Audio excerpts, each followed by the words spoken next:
టమాటా నిల్వ పచ్చడికి టమాటా తీసుకున్నానండి. ఇవి కేజీ ఉంటాయండి ఈ టమాటాలు. కేజీ టమాటాను మంచిగా కడిగేసి తుడిచిపెట్టుకోవాలి. ఇప్పుడు ఈ కేజీ టమాటాని చిన్న చిన్న ముక్కలుగా కట్ చేసి పెట్టుకోవాలి.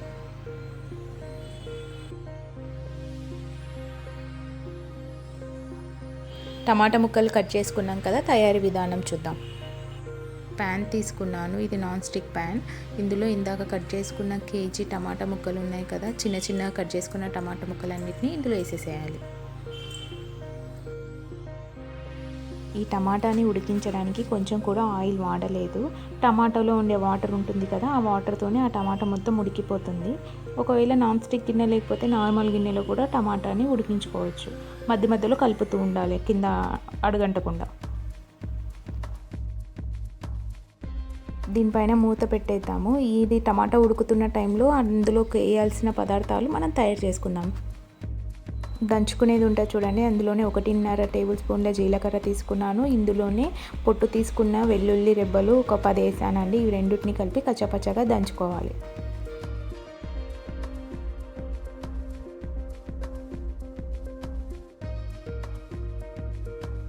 టమాటాని ఒకసారి మనం చూద్దాము. 5 మినిట్స్ అయింది కదా, స్టవ్ పైన పెట్టి మగ్గుతుంది అదంతా. ఇందులోనే మనం ఇందాక దంచి పెట్టిన జీలకర్ర వెల్లుల్లి ఉంది కదా, ఆ మిశ్రమం మొత్తం ఇందులోనే వేసేద్దాం.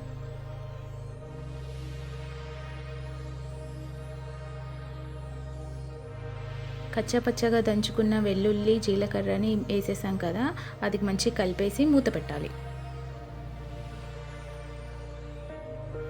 మళ్ళీ 5 మినిట్స్ తర్వాత మూత తీసి చూసుకోవాలి. ఆ స్మెల్, వెల్లుల్లి జీలకర్ర స్మెల్ ఇలా వచ్చేస్తుంటుంది మనకు. టమాటాని మధ్య మధ్యలో కలుపుతూ ఉండాలి, లేకపోతే అడుగున అంటుకుపోతుంది. చూడండి, ఇంకా టమాటాలో వాటర్ ఉన్నాయి. వాటర్ పోయేంత వరకు దీన్ని ఉడికించుకోవాలి. ఇందులోనే నేను 1/2 టేబుల్ స్పూన్ అంత పసుపు, 5 టేబుల్ స్పూన్లంతా సాల్ట్ తీసుకుంటున్నానండి. నాకు కేజీ టమాటా కాబట్టి 5 టేబుల్ స్పూన్ల సాల్ట్ పట్టింది, 5 టేబుల్ స్పూన్ల కారం పట్టింది. సాల్ట్ కరెక్ట్గా ఉంటేనే మనకు పచ్చడి అనేది పాడవకుండా నిల్వ ఉంటుంది. సాల్ట్ కరెక్ట్గా లేకపోతే పచ్చడి పాడవుతుందండి. మనం ఇంత క్వాంటిటీలో తీసుకున్నా మనకు మళ్ళీ చూసుకోవాలండి, ఇంకా సాల్ట్ కారం పడుతుందా అనేది టేస్ట్ చూసి మళ్ళీ వేసుకోవచ్చు. నాకు లోకల్ టమాటా కాదండి, హైబ్రిడ్ టమాటా కాబట్టి పుల్లగా ఉండదు. కాబట్టి నేను ఏం చేస్తున్నాను, నిమ్మకాయ సైజ్ అంతా చింతపండు తీసుకుంటున్నాను. ఒకవేళ లోకల్ టమాటా అనుకోండి, మనకు చింతపండు అవసరం ఉండదు. పుల్లగా ఉంటే చింతపండు అవసరం లేదు, పుల్లగా లేకపోతే చింతపండు తీసుకోవాలి. చింతపండు తీసుకున్నాక దాన్ని అంతా ఒక్కసారిగా కలపాలండి మంచిగా. పసుపు వేసాము, సాల్ట్ వేసాము, చింతపండు వేసామండి. ఇప్పటి వరకు టమాటా ముక్కలు నలగకపోతే గరిటెతోని అలా నొక్కి నలగొట్టేసేయాలి. చింతపండు ముక్కలను కూడా నలగొట్టాలి. అది కలుపుతూ ఉండాలి, కింద అంటుకపోకుండా ఉండడానికి కలుపుతూ ఉండాలి కంటిన్యూస్గా. ఇందాక 5 టేబుల్ స్పూన్ల సాల్ట్ తీసుకున్నాను కదా, 5 టేబుల్ స్పూన్ల కారం కూడా తీసుకుంటున్నానండి. చింతపండు టమాటా ఆల్మోస్ట్ నలిగిపోయాయి. ఇప్పుడు నేను కారం తీసుకొని మళ్ళీ అంతా ఒక్కసారిగా కలిపి పెట్టేస్తాను. కారం వేసిన తర్వాత కలుపుతూ ఉండాలండి, లేకపోతే అది అడుగున అంటుకపోతుంది. కారం వేసిన తర్వాత చూడండి, వాటర్ మొత్తం పోయాయి, కంప్లీట్గా ఉడికిపోయింది. ఎక్కడైనా మనకు నలగలేదు అని అనుకుంటే గరిటెతోని స్మాష్ చేయాలి. అసలు మిక్సీ వేయాల్సిన అవసరమే లేకుండా మంచిగా ఉడికిపోయింది.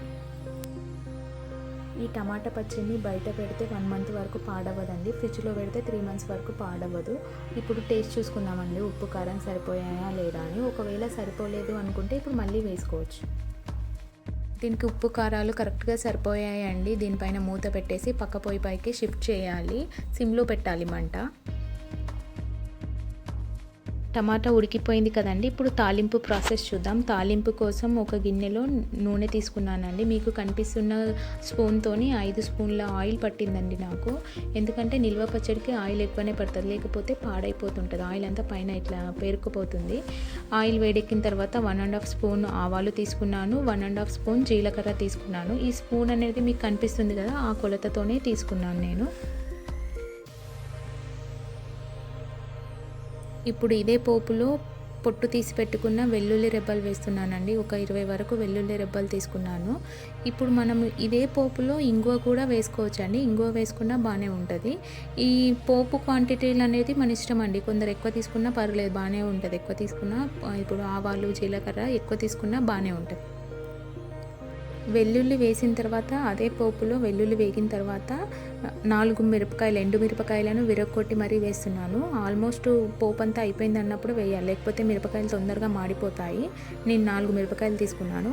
ఇప్పుడు అటువైపు ఉన్న టమాటా పచ్చడిని ఇటు షిఫ్ట్ చేసి ఆయిల్ పైకి తీసిన తర్వాత కరివేపాకు వేస్తున్నానండి. కరివేపాకు కూడా తొందరగా మాడిపోతుంది, అందుకే తీసిన తర్వాత వేసాను.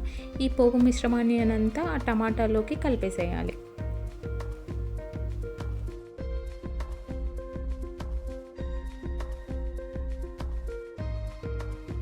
తాలింపు వేసిన తర్వాత టమాటాని అలానే స్టవ్ పైన ఒక 5 మినిట్స్ వరకు మగ్గించాలండి.